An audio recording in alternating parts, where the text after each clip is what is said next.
Olha, eu vou te contar, a minha história é uma história que tem muita gente que não dá, nem acredita como é que foi. Na primeira noite, o pastor foi lá e começou a pregar e eu falei assim, quem foi o desgraçado que contou a minha vida pra esse cara? Você lembra aquele dia que eu te falei que ia ter troco? Teu dia chegou. Ele olhou nos meus olhos e ele fugiu pra dentro. Minha mãe parou no corredor assim e falou assim, olha, só se for por cima do meu cadáver.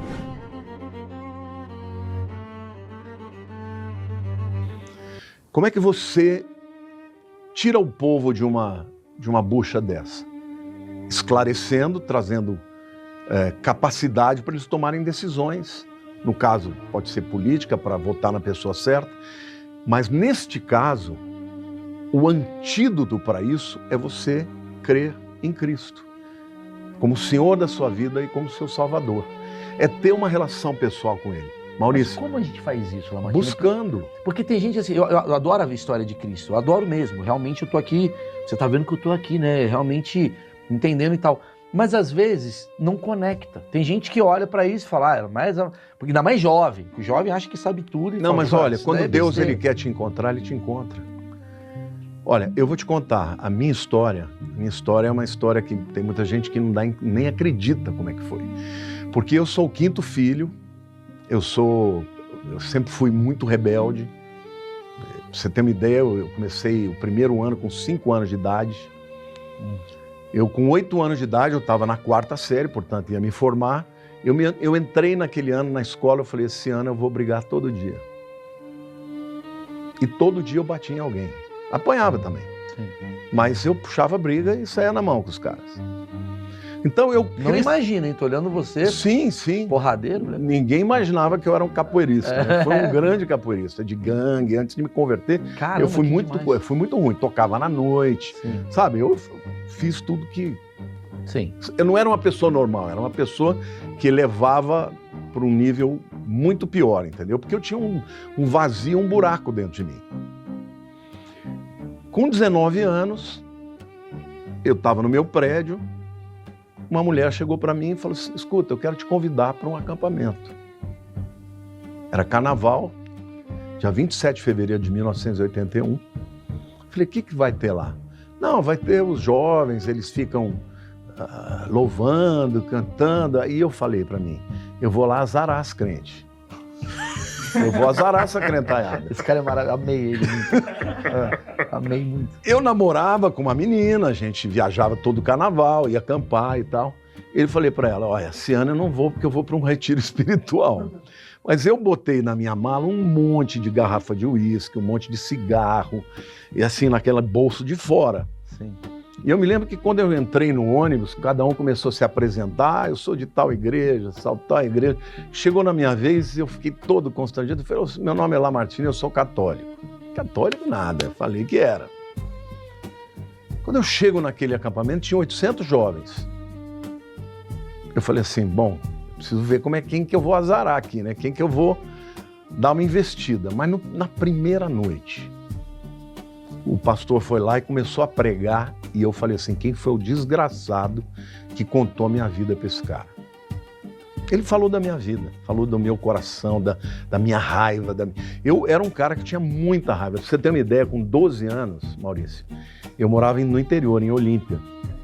Eu estava jogando basquete lá no fundo da minha casa, meu pai chegou com uma cinta e me deu uma surra que eu até urinei, de tanto que eu apanhei. Aí quando ele terminou, eu falei, eu tô apanhando por quê? Não, porque você estava jogando merda dentro do carro das pessoas. Eu falei, mas eu estava aqui.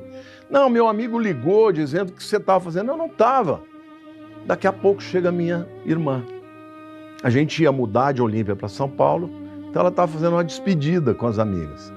E amigos, eles foram para os carros no interior, todo mundo deixa aberto, pegava cocô de cavalo, da rua, de cachorro. Molecagem. E esfregava no carro dos outros. Meu pai perguntou, você estava fazendo isso? Ela, eu estava, pai.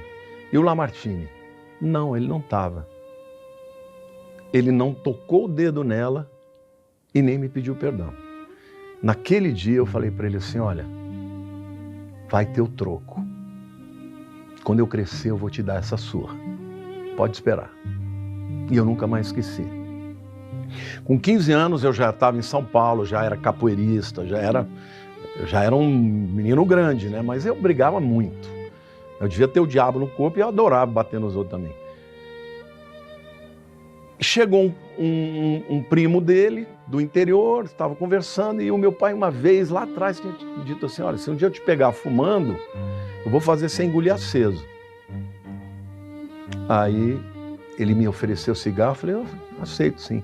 Fumei, comecei a fumar e jogar fumaça na cara dele. Quando o cara foi embora, ele se levantou e falou assim, moleque, você me desonrou. E eu olhei no olho dele e falei, olha, você lembra aquele dia que eu te falei que ia ter troco?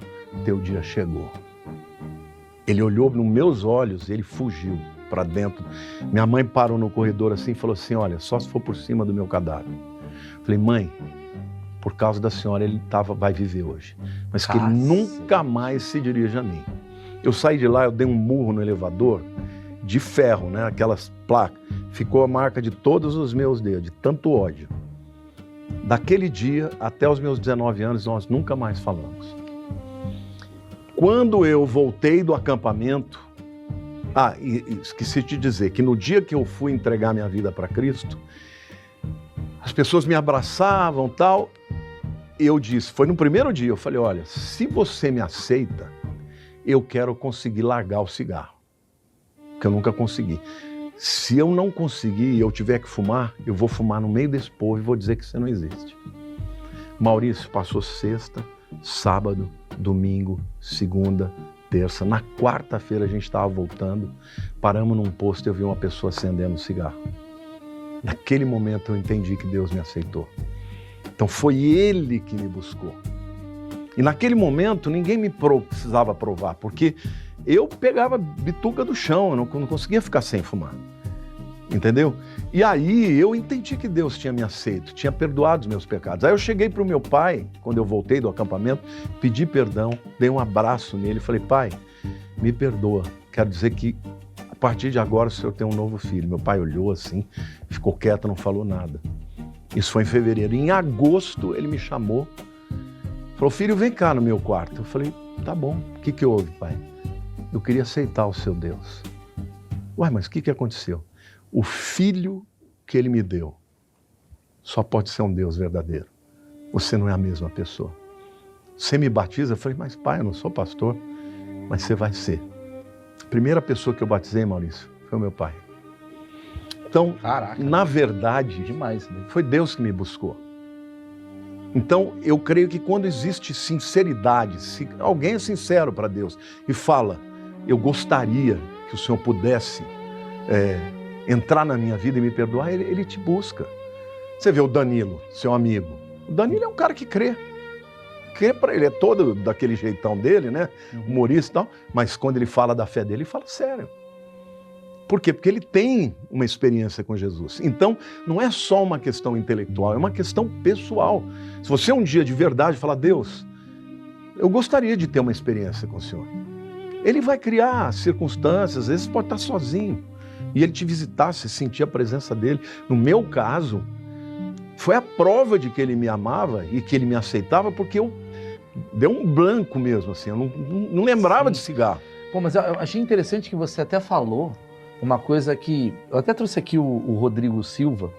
Sim, Rodrigo da Silva ou Rodrigo Silva? Rodrigo da Silva. A gente bateu esse papo, cara, mas explodiu o vídeo dele tão bom assim que ele fala disso também, das pessoas buscando fé e tal. E ao mesmo tempo, preciso te perguntar, até uma coisa que eu perguntei para ele. Você acha que Jesus se reconheceria nas igrejas de hoje? Na grande maioria, não. Não. É o que eu estou te falando. Se ele viesse, ele ia ser o politicamente incorreto. Infelizmente,